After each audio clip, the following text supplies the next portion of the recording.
5 regions, 50 teams, over 1,800 matches per year. Onivia, League of Legends highlights heaven. Score is the best pather we have in the league. Very much living up to the standard that Cacao set 2 years ago. 3 years ago, I guess, almost at this point. First sighting of Ivern this season. I mean, Kuro and Spirit as well coming Kuro back. And Spirit contributed, but Marin is a superstar in Korea. Oldest current player. Look at Smeb. Oh, he got the red buff! Oh, what a devastating... From the veteran to the rookie, welcome to the LCK. And then the only option for Mowgli, who's still level 2 at 4 minutes, is to counter jungle against pushing lanes in the mid lane. Yeah, getting jumped on. Mowgli is waiting here in level the wing, 2, though. But that's going to be the throw out on the root caller. Will not find it. Pawn goes low, might actually die. There we go. That's going to be the dissonance coming through from Kuro. Comes up with the first blood. Meanwhile, Mata roaming his way up. Score's going to find an answering kill.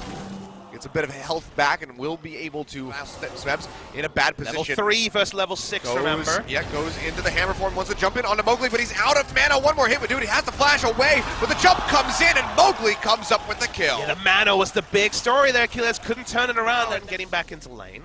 Did you spot him out? Smeb coming here on the backside. Here comes Score. Marin, how does he play this? He's already overheated himself, and Pawn is in tow. Came in with a Realm Orb.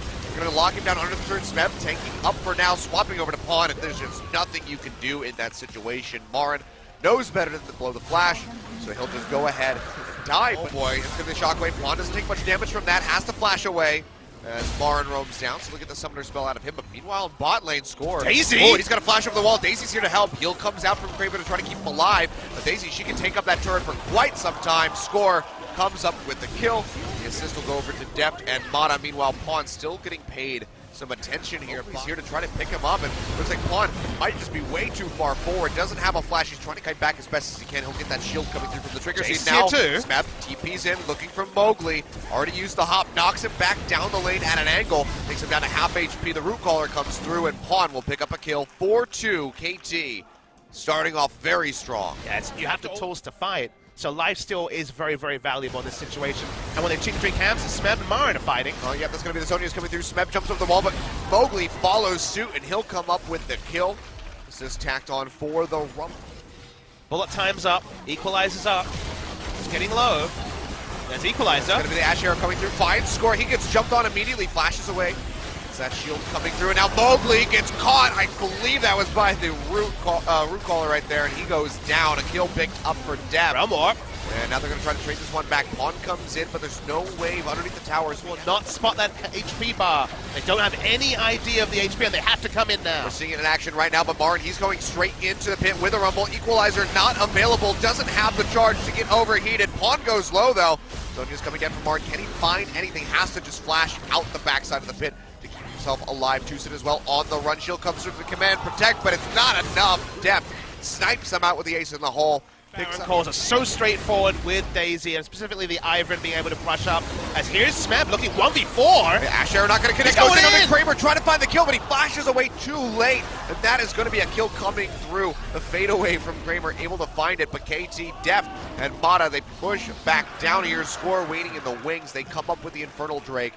So Smeb trading his life for that. Onto these Nexus turrets. They're just going to have to give this up. There's nowhere for them to go. They don't have the initiation. One Ash Arrow, and that's on cooldown now. They can run after Guardian Angel Rise, but I don't know what that really achieves with their base and how much tatters. damage he's pushing out onto Pawn. Might be able to come up with the kill. The shield comes through from the scrap shield, but they're already ready for him, and he is going to fall. No GA for that Rumble. Smeb yet again going in. The shockwave comes out, but he's got the shield for the Ball of Malmortius to keep himself alive, and now this might just be the final back up here. From that lifesteal, Nexus turret number 1 going down about half HP. Here we go, that one will fall. Second one will follow suit, and it looks like the Nexus is just going to be shattered here. So 35 minutes, KT. Such a strong game. This is the last hurrah here for Afreeca Freecs, but it doesn't matter. The Nexus gets taken out before they can even take action. And KT up 1-0 in this series. And it felt a bit like the Rocks Tigers from KT. The swagger was back. Clearly Smeb was super hyped to be playing against Marin, but they brought the new pick. They executed it well. Nice level 1 from them to really punish. Just not dotting the I's and crossing the T's, specifically around taking the red buff. And then they stuck the landing. Very, very clean stuff from KT.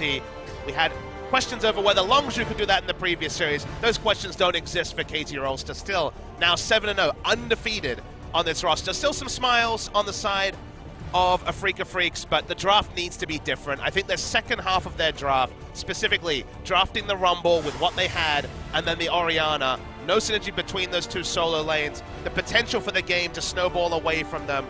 The game went as expected given the start.